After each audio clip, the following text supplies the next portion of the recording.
Welcome to Off the Grid, a podcast for small business owners who want to leave social media without losing all their clients.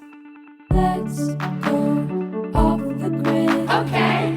Let's go off the grid. Okay. I know that you really want to put your phone away. Yeah. Let's go off the grid. Have you ever wished that you could have a successful business without social media? Well, you're in luck. I'm Amelia Fruby, writer, speaker, and founder of Softer Sounds podcast studio. On this show, I share stories, strategies, and experiments for growing your business with radical generosity and energetic sovereignty. Download the free Leaving Social Media Toolkit at softersounds.studio/byeig, that's BYEIG, and join us in doing it all off the grid. Let's go off the grid. Okay. Let's go off the grid. Okay. I know that you really want to put your phone away. Yeah. Let's go off the grid. Hello, and welcome back to Off the Grid, your favorite podcast about leaving social media without losing all your clients. I'm your host, Amelia Fruby. I am the founder of Softer Sounds podcast studio, and I have been doing business with no social media for over 2 years now, and let me report that I am loving it.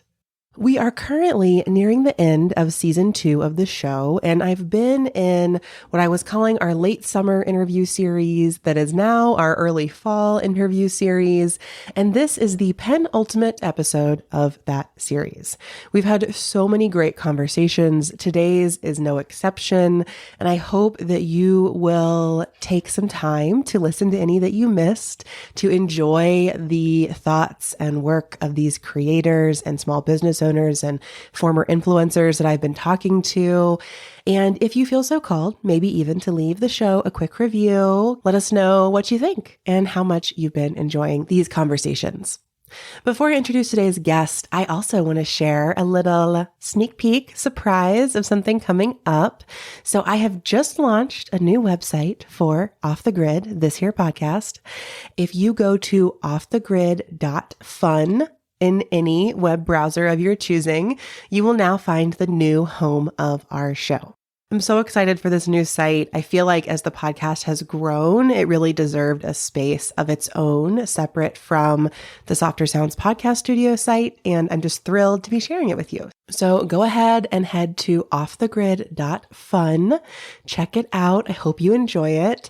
And if you are a little internet sleuth out there, you will also on that site find a link to something coming up soon for our Off the Grid fam. I'm going to be launching the next big thing for the show on Friday, October 13th. And there is a little sneak preview on the new Off the Grid site for you already. So head to offthegrid.fun, take a sneak peek, and of course, keep your ears on the pod feed to learn what's coming up next soon.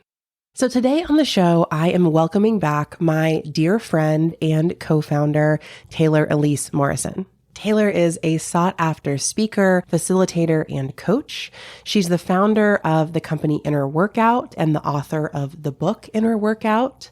And together, we co-founded the Lifestyle Business League just about a year ago now to support business owners who want to grow their way. In this episode, we are talking all about one of my favorite things, which is how to work and make money with your friends. Taylor and I have been friends for over 5 years. We have worked together in so many different capacities, which you'll hear about in the episode. And through all of that, we were able to co-found a company and create something really special, really supportive, and do it in a way that just feels nourishing for both of us. I think that our friendship has grown stronger through working together. And I really wanted to bring that to the show because something I hear from a lot of listeners is that running a business can feel lonely. Being an artist can feel lonely. And part of the reason we're turning to social media is to feel less alone. But what if we didn't have to have social media to feel less alone? What if we could build beautiful collaborations and partnerships with biz friends, new and old. And in feeling connected in those ways, that gave us the support and the inspiration we needed to step away from social media altogether. So today's episode is stepping into that visionary space. I can't wait for you to hear everything Taylor and I are talking about. And of course, if you are looking for biz friends of your own, I hope that you will join us in the Lifestyle Business League. There's a link in the show notes to learn more and apply today. If you are a small business owner, creative or artist or entrepreneur who wants to meet new people, feel more supported, and chart your own path forward in the season and year ahead, I truly hope that you'll join us. So all of that shared, let's go ahead and dive on into this episode. Hi, Taylor. Welcome back to Off the Grid. Thank you. I'm so glad to be here. You are joining a very special crew of people who've been on the show twice. That's currently just you and Grace. So, my actual biz BFFs, my coworkers, as I think of you and talk to my partner about you.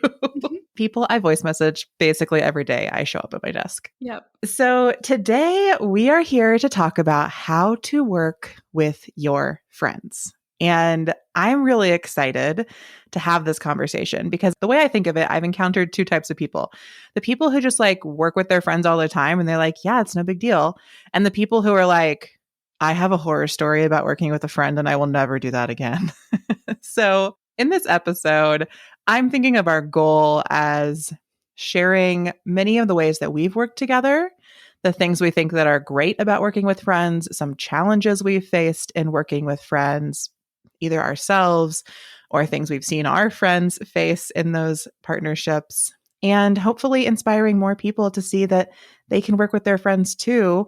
So why don't we kick things off by just talking a little bit about some of the ways we've worked together. So when I think way, way, way back, we kind of met each other in the context of working together, which was that we were both interning for the same organization. You were ending your time as an intern as I was beginning my time. So probably our first ever meeting was like a working meeting where you were passing off info.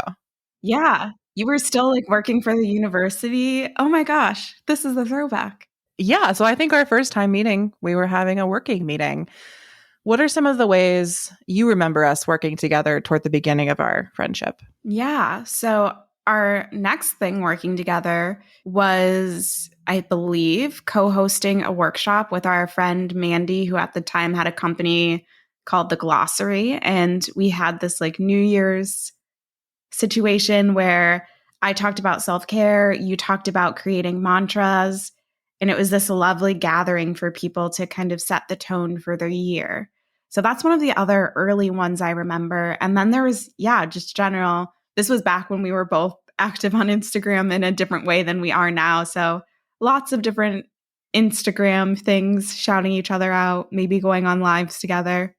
Yeah, we definitely did plenty of, I wouldn't even call them collaborations. That's sort of what they are, but we weren't even thinking of them that formally. Just I'm going to share your thing that's happening, or you're going to share my thing that's happening. And then I remember when you were starting Inner Workout, I remember some of the early gatherings and classes you were hosting and coming to a space where you did a beta workshop. I totally forgot about this. This is unlocking memories for me. Yeah. When Inner Workout was this practice I had developed and it's evolved so much since then, you were one of my beta testers. Yeah. Yeah. And it was so lovely. Yeah. It was a mat-based practice. I think me and maybe 5 or 6 other people came. It was a weekend morning and we did it and we gave you feedback. And that was a wonderful time. I loved being part of the early days of Inner Workout. After that, we also did some brand partnership work together. So you had a connection at the company Bando. And I remember when I was in the process of launching my book, you had put me in touch with them for an opportunity. And then we also ended up doing an International Women's Day live and a paid newsletter, or we got paid to write a newsletter for them. And that really came about through your PR connections and other things. And I felt at the time, I'm sure I said this to you, but I'll say it again, like I was really touched and honored that you shared that connection with me and spoke of me so highly and made that I just felt really like treasured, and you made it so easy for me. And it's a big deal to share a press contact, to pass someone along and like pave that road for them. So I was just really touched, and I'm still appreciate that so much. Oh, well, thank you. Yeah. At the time, I think it just felt like a no-brainer, but it was because we had built that relationship where I knew you as a friend, but I also had collaborated with you in other ways. So I knew like you're going to do what you said you were going to do. I knew from a values perspective that you weren't going to say anything out of left field where I'm like, oh, I introduced you to her. Sorry about that. There's just a deep sense of trust there. Yeah, definitely. And I think it has evolved. That deep sense of trust has continued to evolve. And so now we've also worked together in the context of my company, Softer Sounds. We produced a private podcast for you. And then we co-founded a business together. Yeah, just casually founded a business. But honestly, it feels kind of casually. Like that whole process was so easy. But again, it felt easy because of the groundwork that I don't even think either of us realized we were laying for years before that. Yeah, exactly. I think this is definitely the point in the conversation where if I was a listener, I would be like, yeah, that's really nice for you, Amelia and Taylor, but like, this is actually hard to do. So I wanted to take us from reminiscing about all the ways that we've worked together into talking about like the amazing things and the not so amazing things of working with your friends. So let's start with the great stuff. Like, what do you think are some of the great things about working with friends? Like, not just working with me, because I know you've also done lots of collaborations with other friends. What are things you've enjoyed about that and maybe learned from that? Yeah. So, one, from just a pure Enneagram 3 perspective, which you're also an Enneagram 3, something that we're good at and tend to really enjoy is like seeing other people realize their potential. I don't know if there's a better way to say that. And I think there's something about like when I introduce you to Bando or other things like that, it's like, this is an opportunity for Amelia's book to get in the hands of more people. And like, I want that so much for you because you're my friend. I want you to succeed. Another thing that comes to mind is this opportunity to really grow together. And it's so funny, like you are literally unlocking memories for me where I'm like, oh yeah, that did happen. Or yeah, we were literal babies at that French bakery talking about these things. And look at where we are now. And there's something about like collaborating on these little Instagram lives where maybe like 20 people came and it felt like a big deal that 20 people came to like the types of things that we talk about in voice notes now, and to hold space for that progress and growth for someone else. And sometimes I get to mirror that back to you and you do the same thing for me. Yeah, I definitely have this sense that we have grown up together as business owners and as humans, as friends. And those are both really intertwined for us. And I think that our friendship holds a really safe and sacred space for me to have really big dreams and also feel like what I'm doing is enough. And I need that space so much. And I think that I've only ever found it when I'm able to have the combo of like friendship and shared business ownership. The way I said that makes it sound like I have to start a business with all my friends, which as a Capricorn rising, I probably do.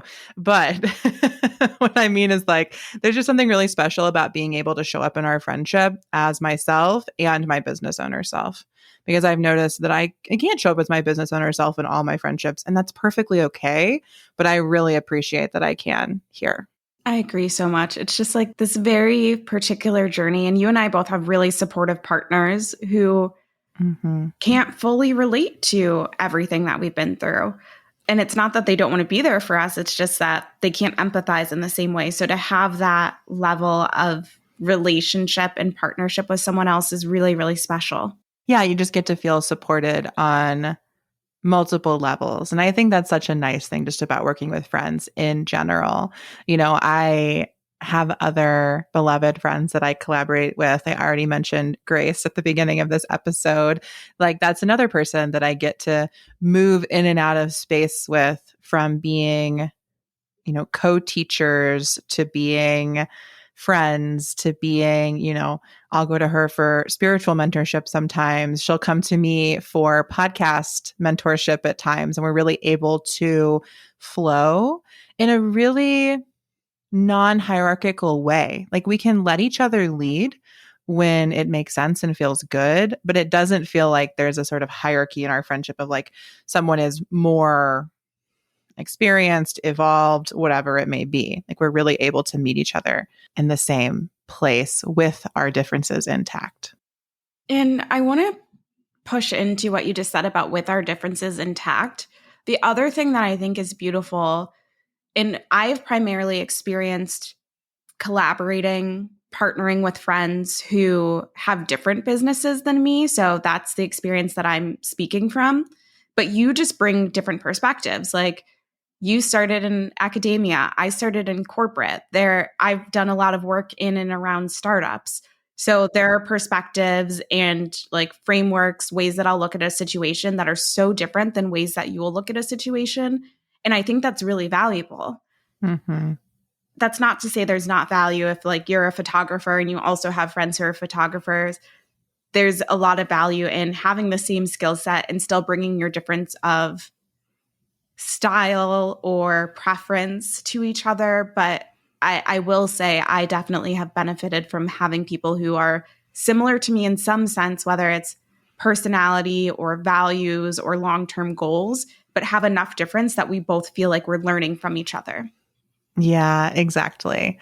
And I think so often of the book, Big Friendship, what has stuck with me the most from that book is the sort of picture they paint of the way that many of us become friends with someone because of how similar we are to them. But the way we stay friends is by embracing our differences and finding ways to talk about them openly and honestly. And I think that maybe perhaps leads us into some of the challenges of working with friends, because I agree with you, especially when I have like my business hat on. I'm like, yes, it's so nice to be friends with people who come from different types of businesses, because I can learn how they do something, like import that into my business. And it's like different and interesting and like maybe works sort of out of context in a really cool way. But then I think there are other times when I've had differences with friends that can make it really challenging to work together. So for instance, when I've tried to work with friends who don't have the same approach to pricing that I do, and we can't come up with a price for something we want to do together, we can't agree on one, and then it kind of like falls apart because one of us, like, we can't land somewhere. Or even just like really different schedules. There are plenty of people I've wanted to partner with, but it's like they can only do it evenings and weekends. And I try to have really hard boundaries around not working during those times. Are there other ways that like differences of these sorts have kind of come up in your collaborations or been challenges toward working with friends?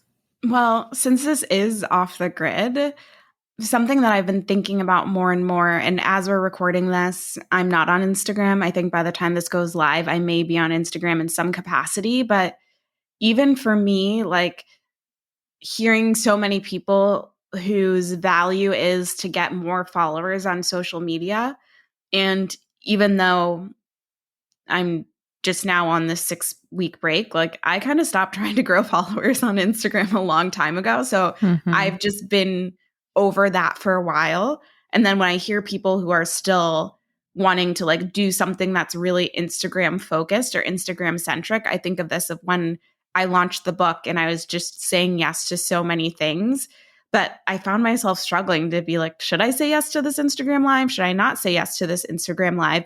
And even having people in my life, like whether it's my agents or like the marketing people being like, yeah, you should try and do these types of things. And I'm just like, but that like, not only is that not a value of mine, but I've also seen like there is not an ROI monetarily or on my time investment.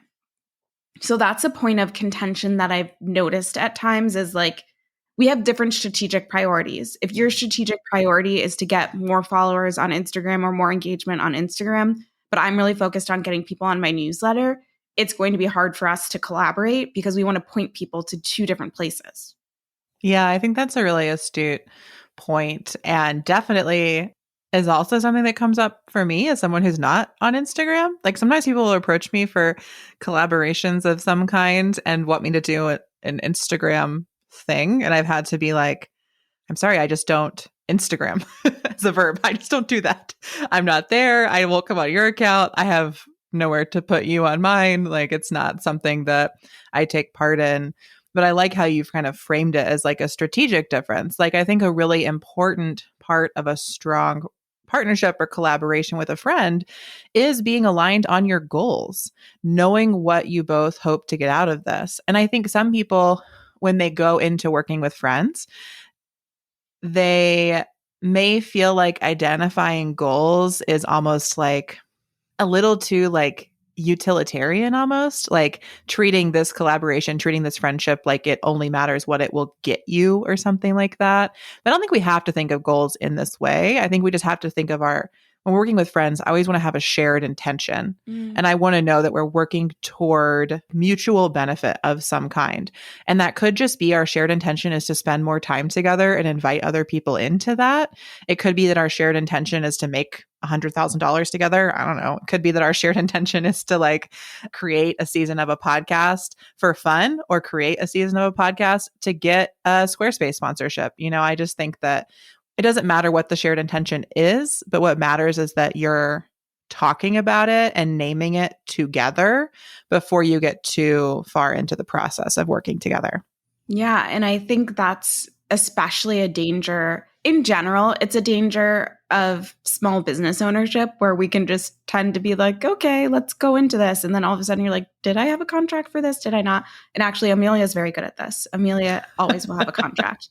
But especially so with friends, I think the tendency can be, oh, we don't need that because we just trust each other. And that's actually where I think you need it more.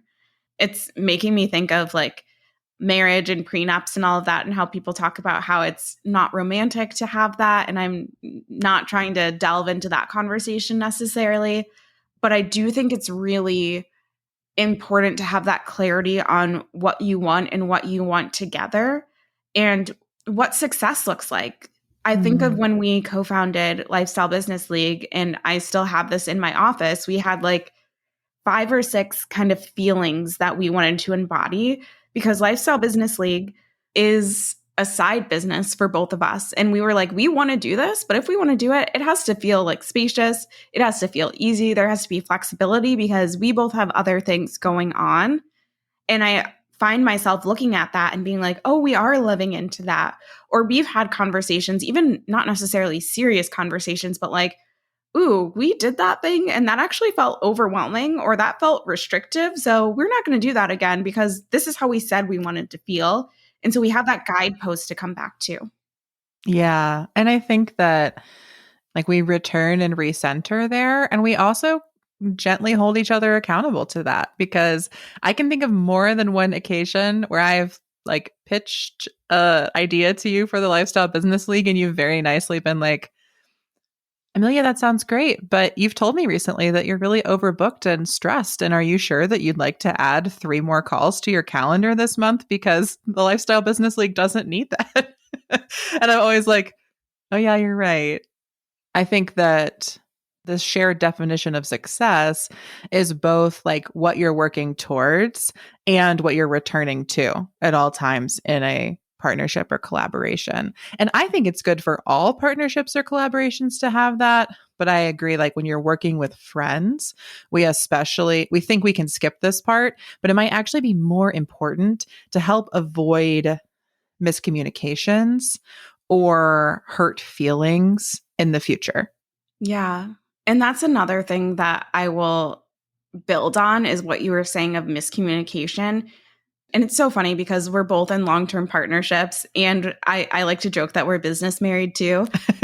Communication is so important. Like my husband and I, we were long distance for like 5 or 6 years. And the gift that that gave us was being able to communicate, because when you were just like texting and on the phone, like doing the silent treatment just does not work in the same way that it might work in person. So we had to learn how to communicate really effectively.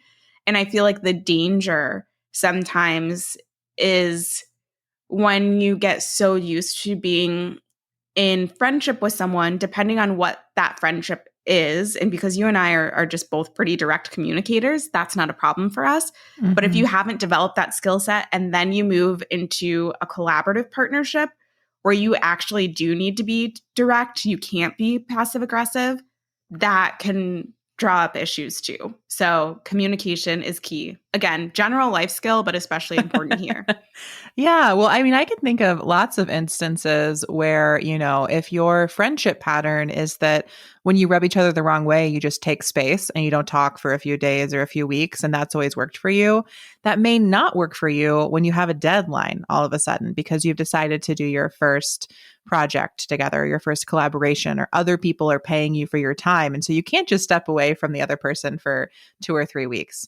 And you have to actually find a new way of being together. And so I think I agree with you. Communication is incredibly important. And the communication patterns you may have built with a friend, consciously or unconsciously, just may not work once you add this layer of working together to the equation, especially when there's money involved. Because people are one way about life and a whole nother way about money. Even your best friends. When money comes into the equation, they can just act in ways you would never imagine. Absolutely. And I feel like as the person who tends to dip my toes more into the startup space, you hear this so much with co-founders where they're co-founding something and then it's all well and good while they're bootstrapping, and then they're looking for investors, and then all of a sudden they got to figure out who's the CEO and who's the CTO or the COO, or who gets 49% and who gets 51%, like all of these different things. And God forbid they didn't do that work. And then all of a sudden they're having to be like, how do we split this thing up? We didn't talk about it. I was just watching this documentary on HQ Trivia, and it includes a lot of like the founder issues that they had. It's unfortunately really common, but a lot of the issues are avoidable. So that's the good news. Yes, they're avoidable by communicating about them in advance and signing contracts, which sounds so like clinical when I say it that way. But I think that we're just going to keep circling back there. To me, what's nice about a contract is it is a very clear communication tool. It's so direct, and it can feel aggressive to people because it's so direct. Like if you're not accustomed to direct communication, contracts can feel incredibly overwhelming. And when I say contract, I don't mean you necessarily need a very intensely long legal document. A contract could be a straightforward statement of work and expectations for each other that you both sign. It doesn't even like something that you're agreeing to that you can point to in the future and be like, hey, remember when we agreed that you would write all the emails and then you didn't write any emails? And I think that another thing about contracts that can be helpful is like deciding in advance, what happens if someone doesn't live up to the expectation? How do we plan for the worst case scenario or a less than ideal scenario together? And this is something we came up against in the Lifestyle Business League. And I'm wondering if I can invite you to kind of share with folks what we were doing and how we handled it. Yeah. So basically, my accountant, he's a great guy. He thinks in ways that I don't often think. And he's helping us do our taxes for the Lifestyle Business League. So he asks for the documentations, and then he asks some really valid questions like, what do you do if you like get bought out, or what happened? Like, I forget exactly what he said. And I was like, well, we did have some financial things, but I guess we didn't answer these questions. And so we decided to do it in person at our retreat. And it was hard. We had to think through all of these different scenarios of what happens if one of us dies? what happens if one of us wants to leave the Lifestyle Business League? How do we sell it to the other person? And really sitting in these worst case scenarios. And you and I are like able to have some pretty big dreams and vision. And it stretched me in not a fun way to have to use that ability to envision the worst possible scenario.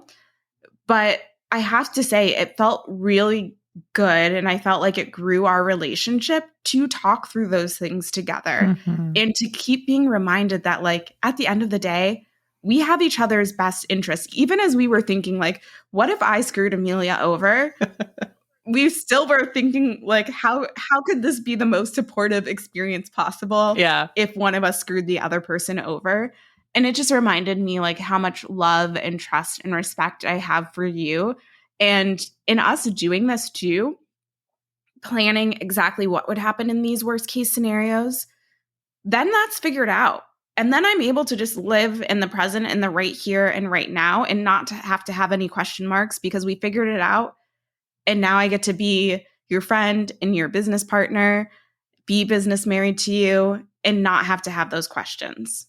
Yeah, exactly. I think that it was a very challenging conversation or just time to have to imagine each other treating each other really horribly. Like, that was not fun, not something I enjoyed.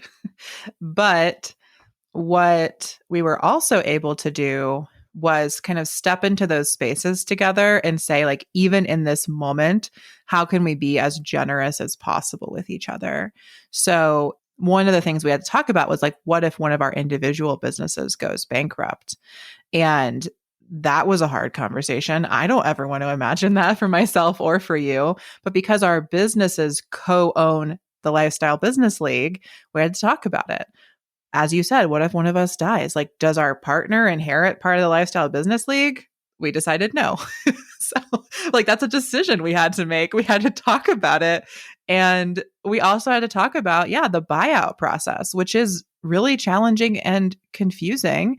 And we spent a lot of time talking about, like, okay, what do we feel like we are owed for having built this together if one of us needs to step away? And then also, how can we kind of write out a buyout process that won't bankrupt the other person to try to buy out the one of us, right? So we really had to think through so many logistics, but I appreciated that we were able to, even in imagining these really challenging spaces where horrible things have happened to us or we're doing horrible things to each other, we were able to center in those same values that we started the company with. And we can do that because we did it before we got to that place. Because the moment when someone's treating you like shit, it's not the moment when you're like, I can be my most zen and generous self about it, right? Like, the moment that your business co-founder is like, I'm leaving and taking all the money, is not the moment when you're going to have your most generous idea of buying them out. It's just not going to happen. And I love that you brought that piece up because the doing it ahead of time, let's say that went terribly and we couldn't decide on a buyout process or what to do if one of us died. Then we know that at the beginning and we can be like, okay, maybe we don't need to be partnered together actually. And I'd much rather have that happen a few months into something or before something gets off the ground rather than when there's so much momentum and then we're having to walk away. It's so nice to have that moment of like, okay, if we can't get through this conversation, maybe this needs to stop. And I will add this context. Amelia and I, we have a legal business entity together. We're not saying that you need to be talking about what's going to happen if someone dies in every single situation or all of those different things. But I would say that there are probably questions that you need to ask that are probably more forward than you would naturally ask if you're anything like me. And I remember the first time I collaborated with someone was on a retreat that she was kind of like the lead host for. And I was coming in as a co-facilitator underneath her. And we talked about our working styles. We talked before we got into conflict about how we know we approach conflict, how we react and respond to conflict. We talked about how we wanted to grow, what we wanted to get out of this experience. And again, because we had done that, and it wasn't a particularly long call, but we did that at the beginning of the process. And then we could say, Taylor, I know you want to practice leading something like this. So why don't you take this segment so that you can build that skill? Or I don't remember us having any major conflict, but if something came up, I could go back and say, oh, that's how she's told me she responds to conflict. She hasn't verbalized it yet, but maybe something's a little off. Maybe I need to make sure in our next planning meeting, we hold some space to air any grievances. So again, having that document, whether it's a legal document, whether it's a how we work together document at the beginning, is just going to either help you end the partnership that needs to be ended and wasn't going to go anywhere good, or sets you up for a successful, flourishing partnership. Yeah, I love that example so much. And I agree with you. Like, as we shared at the beginning, we did so many things together, many of which involved money before we ever started a business together. Like taking that step of like filing that paperwork legally entwines our businesses. And so I would say that to me is at like the far end of your friendship working together journey. We started by just like being two people working in the context of a same separate organization. And then we moved into, offering these small workshops together. And we moved into getting paid to partner by another company together. And like, there are ways that we grew into this that I think are like an integral part of working together. And I also, you shared your story about the retreat. I can also reflect on like collaborating with Grace on the Living Systems course that we've talked about on the show, and I've had her on multiple times to talk about. And some of the decisions we made, you really talked about the sort of like psychological, emotional partnership pieces. And Grace and I are making a lot of decisions like on the operational side, like which business are the customers paying for this course? How are we splitting all of the revenue? Who is paying out who for that? And how's that going to work? Like there's also all this operational pieces. And, then it's like, well, my business needs to 1099 you. And so we have to you're going to be a contractor of my business through this course. And that was a whole operational side of things that we chose. And I think that requires a lot of trust to have those conversations as well. And often when people think about doing something together, they're like, oh, well, we'll just do everything 50-50.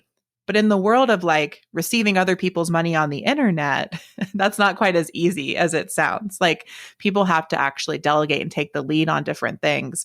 You're going to encounter that when you start to set it up. And it's good to just have all of that conversation.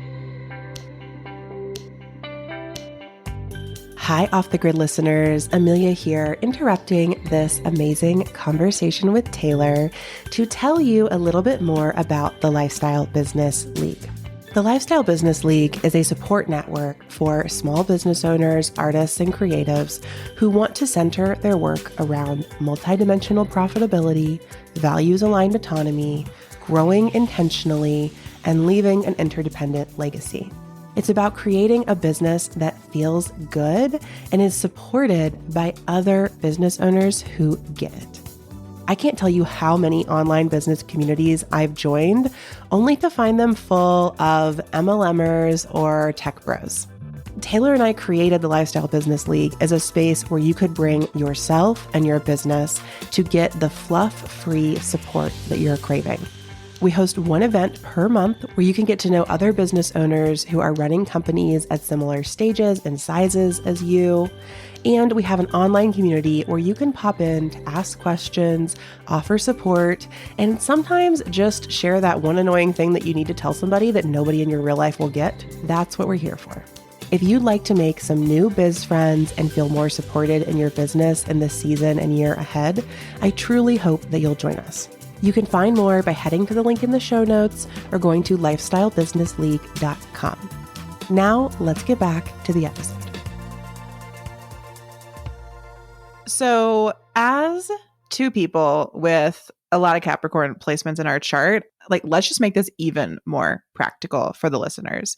So if you're tuned into this episode because you want to know how to work with your friends, let's just talk about how do we start working with our friends? And then maybe what do you need to think about and where can you expect it or how can it grow over time? So Taylor, if you are thinking about how to work with your friends, where do you start? Yeah. So this sounds really simplistic, but like make sure that the person that you're asking is your friend. I know this sounds so basic and silly, but I have found this in myself. And I think that social media exacerbates this, where maybe you're like, you exchange hearts on each other's stories. And so you feel like that means that you're friends. Or you've seen someone from afar grow their business, and there's that like parasocial relationship with them. But it might feel kind of left field if all of a sudden you're like, hey, can we do this workshop together? Hey, can we do this other thing together? So really ask yourself, like, have I had multiple conversations with this person? Have I engaged with them in contexts that aren't just them like posting in a public forum? If the answers to that are yes, then you can reach out to them. And I would say start super small. When I think of like the people who I am biz friends with, it's either because I was in some type of program with them. I've been in various like entrepreneurial programs. And so that's how we got to know each other. Or we both used to be members of the wing. That's a whole other story for another day. That's true. Like I met them through networking groups like the wing or other places. Or it could be an introduction through someone else and we started having coffee chats either in person or virtual. But I actually think the first step for working with your friends is like really making sure that you have a solid friendship foundation first. And maybe before you do something, you just like invest a few months in building that relationship. And I want to be clear that this isn't like investing in that relationship so that they'll want to do that workshop with me. Like, if that's how you're thinking about things, then again, like, are you really friends with that person or do you just want something from them? I'll let you answer that yourself. But that's where my mind goes, is like making sure it's a solid friendship first. Yeah, I think that that's a really good point. Part of what I'm feeling in you giving that answer is the shared experience both of us have had of people pitching us these like really involved collaborations, like we are best friends and already committed to doing something together. And then us having to walk it back and be like, hi, it's so nice to meet you.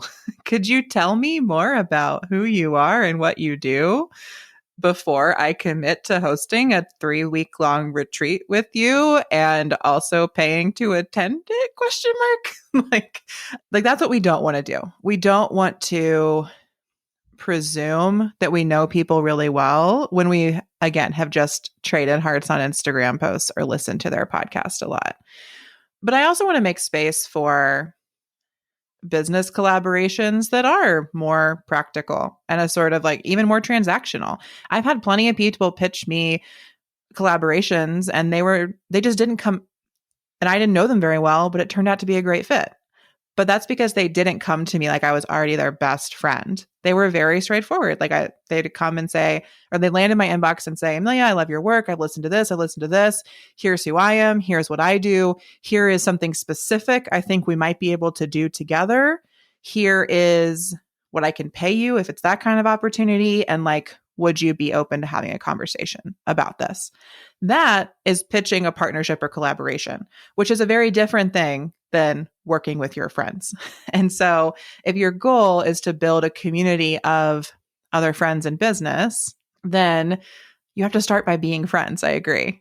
But that doesn't mean you can't pitch partnerships and collaborations outside of people you're already friends with. Agreed. And I think we both can think of examples of the former and the latter, of working with our friends, obviously Exhibit A, us being on this call, but also collaborating with other people. And people like rewind, listen to that, take notes on what Amelia said in terms of like a great pitch email for working with someone that you don't have as deep of a relationship with. I would also say, I feel like I can be the hype woman for this, but like podcasts are so great for building relationships with people that you'd like to be in closer relationship with. It's like, okay, I've got this thing. We're going to record. We're going to talk for 15 minutes to an hour, depending on how long your podcast is. And then we actually have a touch point, and it's a very clear ask. I'm asking for this amount of your time. So I would say that in terms of like starting to work with your friends, a really simple thing could just be like, hey, do you want to be on my podcast? Or, hey, can I interview you for my blog? Try and make it a lower lift to start, and then you can grow from there. What do you think, Amelia? That just came to mind for me. Yeah, I was like, oh yeah, if you want to work with your friends, start a podcast, come to Softer Sounds. We'll do it with you. That said, I don't think everyone needs to start a podcast to work with their friends, but I agree with you, Taylor, that podcasts are such a fantastic networking and community building tool because they give you a reason to reach out to people, and not only to reach out to them, but also to have a really intentional conversation with them. Because sometimes people will kind of just like write to me about wanting to have a coffee chat. And even if they're really interesting and I say yes, once we get on that call, I'm like, oh, what do we talk about? But if they invite me on their podcast and they've like pitched me to come on to talk about a specific thing, or I've pitched them to come on and talk about a specific thing, it's like our relationship immediately drops in to that place. And we're not doing the sort of awkward small talk of a coffee chat. So sometimes I think I agree with you that having a podcast can just be a really nice way to develop a relatively quick intimacy with someone if you are on the same like frequency. If you're not, it'll tell you pretty quickly that like this is not going to go farther than this one recording that you're doing. And so I love that as a sort of starting place of making sure that you're friends with this person and beginning with a sort of like specific, intentional, lightweight ask for your first way that you work together. Yeah. And I feel like interviews are so good for that, whether it's podcast, whether it's blog, whether it's in some other format. I've seen people like have someone do a little guest thing in their newsletter. Those are great ways both to meet potential biz friends and, to your point, to like start to build a rapport, a sense of ease with someone else. And then you grow from there. Like, as you've heard, I hope you've gotten this out of our relationship thus far, is that Amelia and I are like years into this friendship. It didn't just start with us founding a business together. So these little opportunities are seeds that can grow. Mm-hmm. They really are. And I also think it can be helpful to start with a seed like an interview before you move to something that is a paid collaboration of any form. I think, again, I've already said this, but to say it again, once we bring money into the conversation, it can just change the conversation. And so starting with something that is a collaboration with no monetary transaction involved is great. I also think maybe even a step before where you said we begin, Taylor, for me, it's also like, I think it begins with some clarity for yourself around what you're desiring. Like, I think we need to step back and even get clear about what you want from reaching out to people, from working with your friends. This goes back to what you said earlier, Taylor, around like are we like strategically aligned? Do we want the same things out of working together? Well, the only way to know that is if you know what you want. And I find that a lot of people will approach me about doing something together, and I read their whole email and I'm like, I do not know what you want from me or us or in this email. And I think that there's just this space of, I'm not saying you need to know that you want something super specific, but like, are you reaching out because you desire connection? Are you reaching out because you desire a specific type of collaboration? If you don't know yourself, it can be really hard to build these friendships where you are working together toward a shared goal if you're not clear on what it is that you're desiring. I'm immediately thinking of an email that's in my inbox right now that I have to respond to. Someone pitched me and I was like, okay, can you tell me more about like what you're hoping this partnership? Because they said like, hopefully we could like partner or collaborate on this thing. And I was like, great. So what were you thinking in terms of that partnership or collaboration? And then they just came back and they were like, oh, well, I'm really open, but maybe like these one or two things. I still have no idea if this thing is virtual or in person. There are like so many questions that I have. And I think because of their lack of clarity, it's making it really hard for me. This is something that theoretically I would say yes to, but I feel like I'm doing a lot of labor right now. And you don't want to build or deepen a relationship from a place where it feels laborious. So like, how can you make it easier for everyone involved You make it easier for yourself by getting clear, and then you make it easier for other people by creating that clear ask and carrying that clarity throughout every aspect of the collaboration. Yeah. Oh, I love that. Carrying that clarity. Some of it is also who you reach out to. And I think it does, in many instances, come from social media where we're really trained to like compare ourselves to other people based on follower count. And we're also conditioned to always be like kind of striving toward people who have more followers than us and like pitching them collaborations from this very like transactional idea of like, well, if I work with someone who has more followers than me, then I'll get some of their followers and then I will be like more in their league. And I want to collaborate with people who are in my league. But to me, that has absolutely nothing to do with how many followers you have. Like it has to do with how clear you are, like your clarity of purpose, the intention that you're setting and us working together, the goals that you desire out of it. Like that's what puts us in the same league, not how many followers you have or even your audience reach. Like that's not that important to me when I'm trying to determine if we can actually like become collaborators and friends. Yeah. So Luvvie Ajayi, she's like a multiple New York Times bestseller based out of Chicago. And she talks about, she has this, like, I think they call it like their African Voltron or something. It's this group of friends that they made like back in the day when their careers were all pretty early. And they've grown up together. And like I said, she's like multiple time New York Times bestseller. There's like super successful business owners. I think Yvonne Orji, who was in Insecure, is like one of the friends in that group. And Luvvie has talked about how she can see people wanting to get in that group and collaborate with them when really they started collaborating before they had the followers or the accolades. And Issa Rae talks about something similar. She talks about like collaborating across rather than trying to strive up all the time.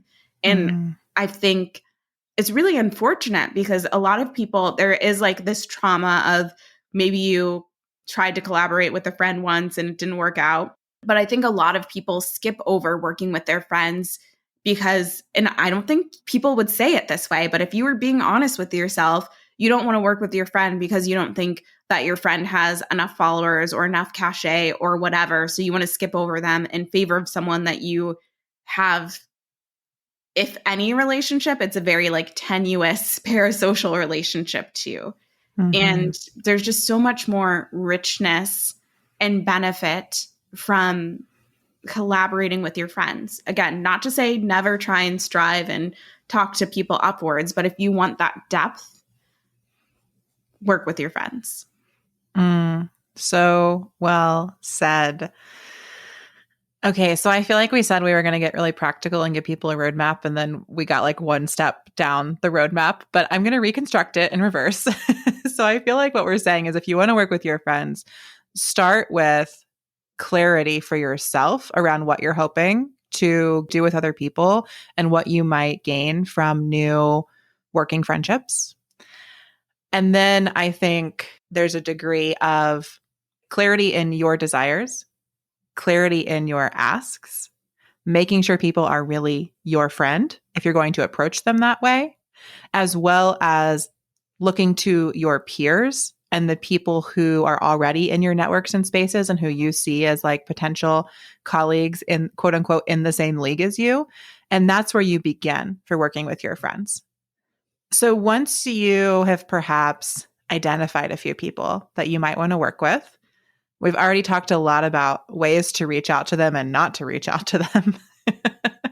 And Taylor, so what do you think? Like for you, once you've like gotten the outreach and you're like, yes, this is a yes from me, where do you go next for working with your friends? Yeah, I think it goes back to clarifying what we want, something that we talked about in the beginning. So like getting clear, how are we going to work on this? What does success look like? How do we want to feel as we're doing this is something that I think is really important because you can be maybe hitting the numbers or the metrics, but being miserable. And so you need something outside of that hard data to tap back into to say, oh, wait, we're hitting that number, but you and I are both not enjoying this at all. And then I think you need to, like, from a logistical, tactical standpoint, you just got to figure out, like, we talked about personality and other preferences, but having touch points, like, how often are we going to meet? What are we going to do in these meetings? What are the deadlines for things? If I'm supposed to send an email and you're supposed to send an email, when are these emails supposed to be going out? Like, just, you can get into some of the nuts and bolts. And you also want to think about how you can do the nuts and bolts in a way that lives into those feelings you want to cultivate. Like, I think you and I do a great job of, like, I think of our retreat. We did so much during our retreat. Like, yes, an embarrassing amount of work. Yeah. To me. But we had so much fun. We also, it was so fun. blasted music. We ate good food. I remember dancing in the kitchen at some point. We were able to infuse those feelings while also we have this roadmap of, like, what do we actually want to get done during this time? And I feel like I've kind of touched on this a couple times during the conversation, but in having that structure and that framework, it's kind of like boundaries on a playground. So once you've set that, then you just get to play and have fun together. But if you haven't set that, you're more likely to enter into potentially dangerous for your relationship situations. I think another piece of it as you're working together is figuring out what you'll delegate to each other and what you'll do together. And I think that I say the delegation part first because I found that in some collaborations, if we're doing everything together the whole step of the way, it's actually just double the work. And well, that can be okay sometimes. On the whole, I think part of the purpose of a partnership is to share the effort and to distribute it between the two of you, not just like load twice as much on your backs so that you're carrying the exact same amount. Because then I think, especially if you're doing something paid, you can get in this hard situation. You're like, I still did the same amount of work and I made half the money. And that really breeds resentment. And so I think as you are choosing how you want to feel in doing the work, setting the boundaries so you can play together, also making decisions about what you'll delegate to each other so that it does feel like more of a shared workspace and workload than simply like you're both just doing all the things and making half the money if you're making any money. Yeah. And I think that's something that you and I have both expressed where we're like, oh, we both have at different times said that we feel like we're not doing enough. And it's just because we're used to being in situations where we're probably doing more than our fair share. So it's like, oh, this is what it's like to be truly supported in a collaboration. Who'd have thought? Yes. Working with your friends should not be like you're the only person in the school group that's doing the work. Like that should not be how it feels. And you also shouldn't both try to be that person in your collaboration. Like when we step into working with friends, we can learn what it feels like to be really supported in our work. And that to me is like one of the biggest joys of it. And like learning, I think for both of us, it's also been a journey of learning to receive support and actually let go of needing to do the thing ourselves, because I fully trust you and that you will do it well and that you will do it in alignment with our values, whether it is write a post in the Lifestyle Business League community or send an email or talk to a partner or whatever it may be. That trust is there. And so I'm not carrying those things. I'm really passing them to you and then receiving your support. And I try to offer you the same.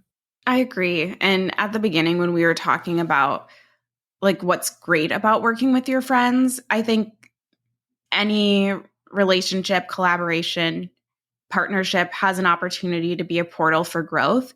And I feel like that's even more so when you're able to do it with someone where you can express, this feels uncomfortable for me to let this go. And your friend can be like, I totally hear you. And I'm proud of you for letting this go and stepping back. And so there's this other level of not just growing, but being able to be seen and celebrated in your growth. Oh, I love that so much. I mean, I am a better business owner because of our friendship and partnership, for sure, in so many ways. And then the way that you just spoke to, like, because of how I've learned to be supported in our business partnership, I've allowed other people in my solo business to support me in ways that I really struggled to release control before. But I found that our shared business and friendship has just taught me so much, and I've received so much, and I'm getting all gushy, and I'm just so grateful. I just feel so grateful for not just everything we have together, but also the personal growth that I've been able to go through having all this together. Not you making me tear up, but honestly, you're like getting insight into our voice note. But normally it's me. Normally it's me like randomly saying something and be like, Amelia, I also hope you know how much I love you and how grateful I am for you. So it was Amelia's turn to do it.